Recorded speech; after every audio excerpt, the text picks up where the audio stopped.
Tom Jenkins from the European Tour Operators Association. Thanks for joining us today, Tom. You are the big cheese at the ETOA. Tell us a bit about what your organisation does. Well, we were founded about 20 years ago to represent the interests of inbound tour operators who sold Europe throughout the world. Since then, we represent a lot of the wholesalers who also cater to international markets and a lot of the online intermediaries as well. So there's three broad categories of big membership, which is the online intermediaries, the tour operators and the wholesalers. And what do you see as the key issues affecting the market today of inbound tourism in Europe? I think the key issues that are affecting the inbound tourism market really are going to be something they share in common with most of the other service economies. Most of the other service suppliers. And that's the huge turbulence in the financial markets at the moment.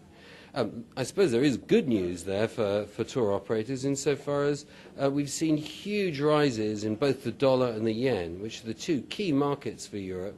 And if those people have got more money, then we've got a real chance of making some real cash in the next 12 to 24 months.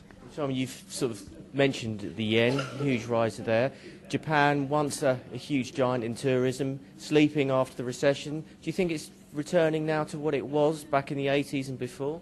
I think we're going to see some real growth in the Japanese market. I think, as you would have seen at our conference today, Europe, particularly Europe as a whole, represents the most popular future destination plan for the Japanese. And they've got money, and their money is suddenly worth 50% more than it was 3 months ago. And this is an enormous surge in purchasing power. So yes, I think Japan is resurgent. And particularly the sort of free independent travellers, particularly the younger demographic within Japan, doing it off their own back, almost getting a rucksack coming over to Europe's big as well, isn't it? The youth in Japan are showing increasing enterprise on that front. But it'd be wrong to generalise. I mean, the biggest section of the market in Japan are the older market, and this is still an extraordinarily strong market for the organised escorted tour. And we're looking forward to some big growth in that area as well. And also, how about the last 20 years, the huge expansion of Europe to cover the former Soviet Union, lots of new members joining? How has that affected your role of the ETOA?